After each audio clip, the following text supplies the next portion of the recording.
Porsche have finally done it. Phew! They have made a U-turn on some EV plans, but I'll get to that later in the video. Porsche joined the EV journey along with all the other manufacturers, and I do get it for the main car market, but please, no, not the Porsches. What Porsche have created in the EV world is amazing, but are we ready for that? I'm not, and it seems I'm not alone. I still like the roar of a Porsche engine on the open road, safely and within driving restrictions, of course. After all these years of roaring engines and that classic Porsche scent, they've announced that they are still going electric. But before you get too excited or too disappointed, there's a whole lot more to this story. Hello guys, welcome back to Dotty in Devon, and today I'm going to tell you everything about Porsche going electric, including its unexpected problems, a U-turn, and what it means for car lovers like us. So let's get into it. Porsche boldly declared they want more than 80% of their new cars to be fully electric by 2030. It's ambitious for sure, but then came a big problem. Now they have to modify this goal depending on customer demand and how well EV technology develops in different regions.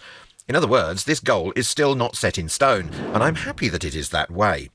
Now, before you think I'm just another anti-EV enthusiast, let me clear the air. I am not against electric vehicles. Sure, I'd consider an EV for daily errands if the charge points are available, but when it comes to sports cars like the iconic Porsche 911, 718 and even a Macan, I get picky. You know, you have to consider the feel. The power, the sound, the vibration of a real engine and the range, those things matter.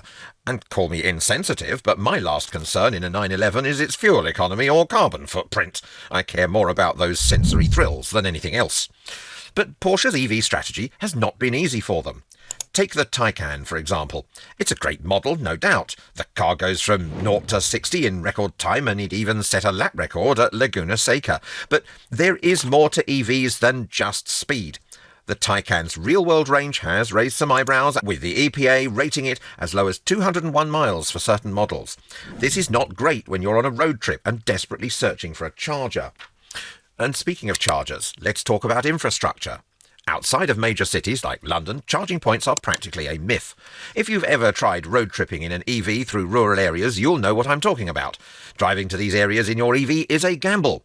In a service area along the M25, it's absolute chaos. Queues of cars, blocking parking spaces, and frustrated drivers waiting for hours queuing for the charging points, blocking the petrol cars. Imagine what will happen if we all go electric. The infrastructure is just not ready for that kind of demand. Where I live in Devon has 2 charging points, and neither work. Perfect for 2,500 homes, many without drives or allocated parking. Now, this is an inconvenience for drivers, yes, but it's also affecting the car makers as well. Porsche has admitted that its EV rollout is not going as planned. According to the Telegraph, they've even walked back on their initial electrification target. According to them, they've noticed a slower than expected customer uptake. And by the way, if you haven't subscribed yet, make sure to do so. I have a lot more information to share about Porsche and other exciting car updates you won't want to miss. So now back to Porsche. What was the U-turn? Well, I'm happy to share that they have done a U-turn on the plan to make all Macan and 718 models only available as EVs in Europe by 2025. The company is not the only one adapting their plans. The industry as a whole has overestimated how quickly people are ready to switch to electric. Sure, demand is strong in China, but in Europe and the US, not many people want that. In fact, Porsche's electric vehicle sales have dropped in some markets, and forecourts are filling up with unsold EVs.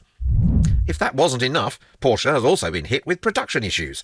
Did you know there was a flood at a European aluminium supplier's factory in August? That incident caused a significant shortage of parts. It slowed down the production of some models. So yeah, in a way, the universe is testing Porsche's EV ambitions. Now, let's not ignore the environmental debate around electric vehicles. Sure, they don't emit exhaust fumes, but the batteries they use are equally damaging. Mining for lithium, cobalt and nickel is a dirty business. Studies have shown that the environmental damage from battery production could rival running a gas guzzler for decades. And when those batteries reach the end of their life, recycling them is a complex and not so clean process. So, if you really do some research about it, you'll find out that it's not exactly the environmental utopia we're being promised.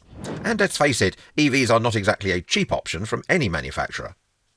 Despite all this, Porsche is not backing down completely. They are still investing in electric vehicles, but now they're more flexible. Their product strategy, they say, is designed to adapt to market demand. If people want electric, they will deliver. But if the combustion engine fan base remains strong, they will keep some models running on petrol. In my opinion, it's a smart move, given the uncertainty around electric vehicles. In fact, Porsche's CEO even mentioned exploring synthetic e-fuels. These low-carbon fuels could keep traditional engines alive while still meeting environmental standards. And for us petrol heads, that's music to our ears. Take a look at what other car makers are doing. Ford, Mercedes, Renault and even BMW have all had to scale back their electrification plans. We're told there will never be an electric Mustang. And BMW and Mercedes have said they will continue developing the combustion engine. They've realised that the transition is not as rapid as they thought, and for some car types, not entirely welcome either. Laws may push for an EV future, but customer behaviour and market readiness tell a different story. And that's the reality. You cannot force people to love something they're not ready for. What do you think? Do you prefer an electric Porsche or one with a classic internal combustion engine? Let me know in the comments below. And don't forget to hit that subscribe button and stay tuned for our next videos. I'll come back soon with updates on radar speed trap detectors and maybe even a car review or two. You won't want to miss it. See you next time.